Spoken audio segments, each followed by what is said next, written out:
Hello, hello, hello, and welcome, okay? Welcome back, Sages, and welcome to all the newcomers, okay? Welcome. Here we are. I am getting ready to recap and review the Real Housewives of Beverly Hills. Okay, buckle up because I am getting ready to give you all of my sentiment on Beverly Hills Housewives. Okay.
Okay, so the way it opens up is that we are seeing Dorit home invasion. Okay, allegedly, and what allegedly, and hearing voiced over Dorit saying, I thought this is how I'm going to die. And then she says, I'm okay. And then it switches to 3 days earlier. Now, you guys know, y'all already know that Bravo loves to give you guys a good montage. So, we have the beginning montage, and Kyle is with her husband. His fine is Mauricio. Okay. And, she's telling Mauricio that you're sitting on the Paris Hilton's invitation. And he says, I'm not sitting on it. It is next to me. I would know if I was sitting on this. Now, you guys, the reason why he said I would know if I was sitting on this is because it's the size of a book.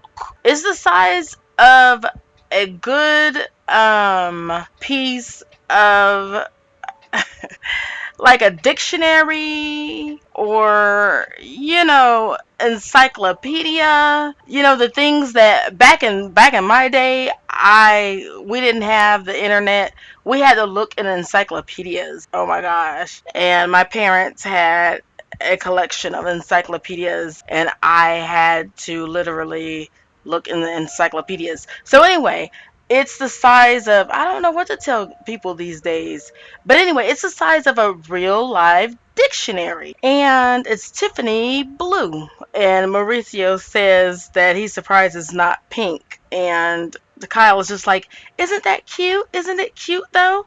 And she's just showing him, and he could care less. Okay. Cut to Erica at her house where Rena arrives. Surprise, surprise. No, not really. And she's up and down, dressed in Gucci. She has a Gucci purse. She pulls out a Gucci purse from her Gucci purse and says, call me Dorit Light. Girl, shut up. I don't know. That wasn't funny to me. That just wasn't funny to me. Cut to Garcelle and Sutton on Miami Beach. Okay. On Miami Beach, where Garcelle does her work for Angels for Humanity. Okay. Haiti, the emergency that they had in Haiti and how they helped. All right, all right. Cut to Rena Beauty and Rena. Rena is talking to Harry and having him put on some lip balm, and he's talking about how succulent his lips is. Okay. Now, here's a part where my little heart melted. It's her and her mother. You guys know that, most of you anyway, know that I did a news break on Rena's mom passing, and this is the only passing that I've ever spoken about on my platform, okay? And it's because I don't talk about death on my platform, but I really, really did like Rena's mom. I really did. I really liked her. I really, and I say liked. I like her. She passed away. But I thought it was so awesome that Rena had a lipstick called I Love Lois. Her name was Lois. So that was awesome. All right. So one of the things that's happening in this montage is Erica is announcing to Rena that she has a secret admirer, which is where the huge bouquet came from. And then Erica announces that she is having what? Sex? Okay. And then Rena cheers. And at first, I'm gonna be honest, I was like, is that really something to cheer about?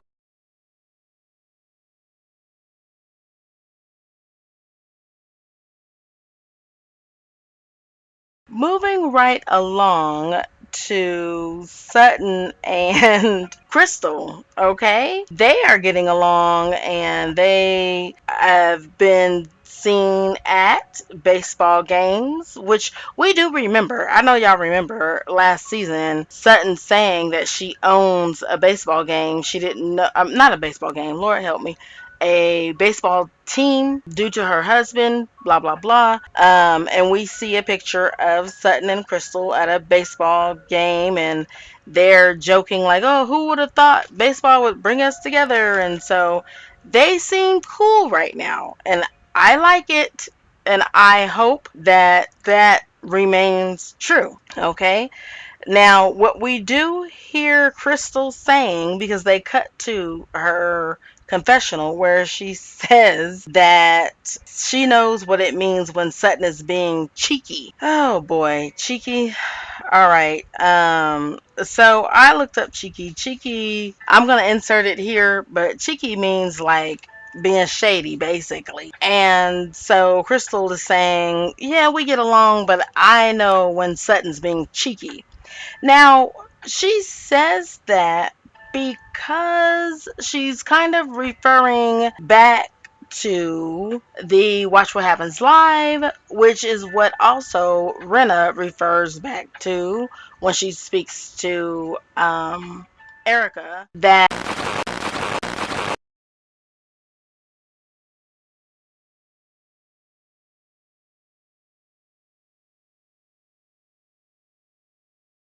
all right, Sagies, just in case there's any one of you listening right now that has no idea what I'm talking about and therefore has no idea where my frustration is coming from about this sauce, allow me to tell you real quick.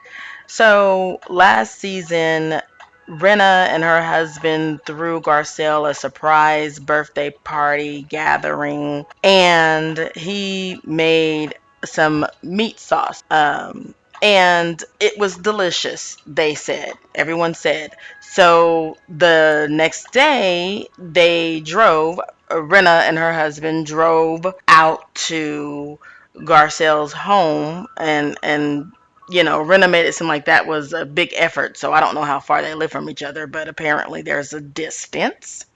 And she told Garcelle during the reunion or at some point, but I know it came up during the reunion, that you didn't thank us the next day for the sauce. Garcelle said, I thanked you when you brought it. And Rena was like, well, you should have thanked us again, like maybe in a text message, because Harry asked me how did she like the sauce. And it would have been nice for me to say, that, oh, she said she loved the sauce. So then there became, due to Andy Cohen, a big sauce question. How many times do you thank a person for some sauce, some meat sauce? Okay.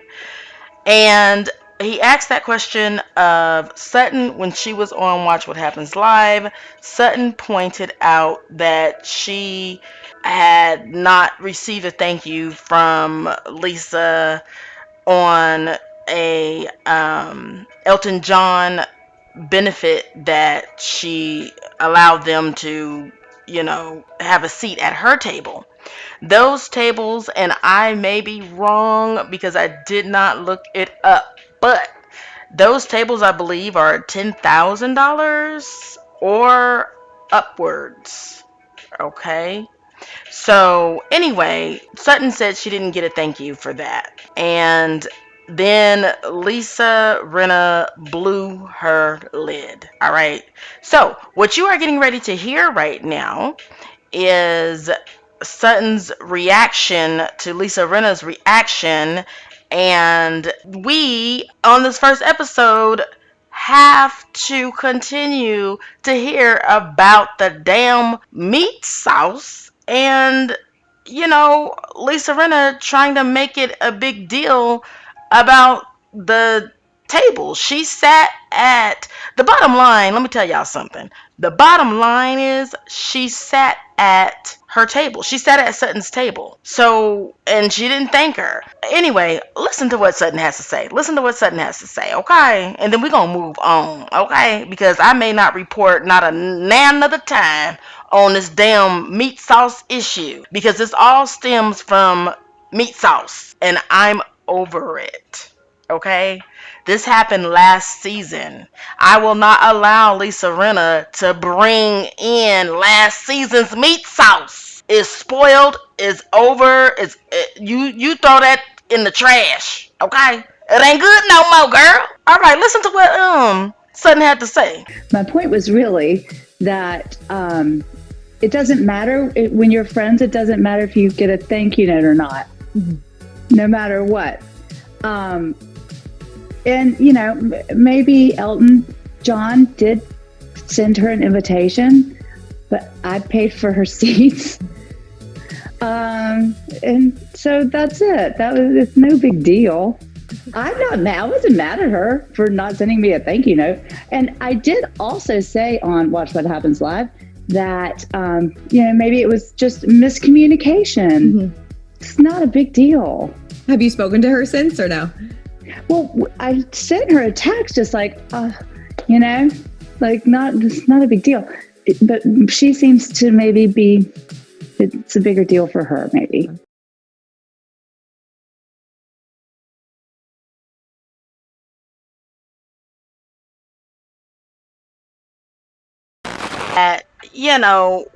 When Sutton was on Watch What Happens Live and Andy asked Sutton about the thank you, how many times should Garcelle say thank you to Rinna and her husband for some meat sauce, okay? And let me tell you something. I'm in culinary. I've made meat sauce. My meat sauce is the bomb. I don't require a certain amount of thank yous. I don't. And to be honest, I just give it to my friends and family. I just give it to them. They don't have to tell me I don't require a thank you at all. I just give it to them. Now, does thank you happen like later when they taste it? Yes. That's only because it's so damn delicious. Okay. That's just natural though. There's no requirement. When you give anyone any kind of meat sauce, knock it off with the meat sauce. We already in a whole nother year, a whole nother season, and we still talking about this effing meat sauce. Rinna, I've never been a fan of Rinna, but I'm gonna tell you guys something. She is really and truly like the least liked person ever with this carrying on this vendetta of the meat sauce. And the reason why I say she's carrying it on, because she's now putting it on Sutton. Yeah, Sutton said what Sutton said, but Sutton had every right to. Sutton was speaking the truth. There's other bloggers who have already proven that Rinna didn't have a table, Rinna wasn't invited. Then Rinna went ahead and said something about, forgive me, you guys, I'm just this way because of the show. This is not really who I am. You know, she's already said that. Allegedly, allegedly, allegedly. Okay? But she's already asked for our forgiveness for being such a dumb bitch with all of this. But here we are, though, in this first episode where she is still being a dumb bitch with all of this. Okay? So that is what Crystal, well, that's what Bravo would have us believe that Crystal is referring to as when she says, oh yeah, we're cool, we're friends, but she's cheeky. I know what cheeky is, blah, blah, blah, blah, blah. Now, first of all, also, I'm wondering, where does cheeky come from? Because cheeky is an Australian term from Australia, I believe, when I looked it up. And what I believed before I looked it up, cheeky, saying cheeky. Crystal is not Australian and Sutton is not Australian. Why is she saying cheeky? Doesn't that mean kind of shady? Let us know in the comments, okay? Now, so then they do talk about what Sutton is looking for in a mate. All right, her and Crystal. And Sutton does say that they need to be handsome, tall, educated, and likes cats. Okay. So it's funny because I was with Sutton with all of that until she got to the cats. That was unique. That was a unique thing, which Crystal laughed and was like, okay, so she was like, that's gonna be hard. Finding a man that likes cats. I don't know if that's gonna be hard, you know, because I don't think it'll be hard to find a tall, handsome man, educated, that likes cats. I don't know. You know what? Go ahead and drop down in the comments and let me know. But not because I want a man that likes cats. I don't need a man that likes cats. But I want a man that understands humor. You know, has a sense of humor. But yeah, liking cats. That's Sutton's. Sutton wants a man who likes cats. Let's hook her up. Let's all find a man who's handsome, tall, educated, and likes cats. How many? First of all, I guess we need to find out how many cats does Sutton have? Because she said likes cats. Lord Jesus. Moving right along. So then we are with Erica and Garcelle. And this is where Garcelle had told Sutton already that the reason why she's going to quote unquote hang out with Erica is to ask her and tell her about, you know, the time where she like cussed out Sutton and threatened her and everything. And, you know, Sutton had told Garcelle that there was no reason. She had no reason and no business to be hanging out with Erica, period. And Sutton is repeating to everyone all the time and in her confessionals and any given time that no one stood up for her when Erica threatened her. Okay? And that is the MFing truth. That's the truth, okay? That's what I saw, all right? Nobody stood up for her. Not even her good girlfriend, just Garcelle. So, cut to Erica and Garcelle working out, kickboxing, whatever that was. Garcelle does ask Erica about you know, if she was going to apologize to Sutton, which Erica was like, for what? And Garcelle was like, for threatening her. Okay. For threatening her. You threatened her. And Erica, you can totally tell she was with a lawyer, baby. Because she said, tell me the words. She said, tell me the words. Tell me the words I used. That was a threat. I said, Erica, you bitch. But I said, Garcelle, you better come through and tell her them words. Garcelle said when you said, "I'm coming for you." So anyway, and it was when Erica said, "If you ever call me a liar again, I'm coming for you." Bravo played that beautiful bean footage, and Erica said, "If you ever call me a liar again, I'm coming for you." So, yeah, no. That is exactly what they was talking about. That's exactly what they were talking about when they said you threatened her, Erica. So Garcelle asks if Erica will ever give her an apology.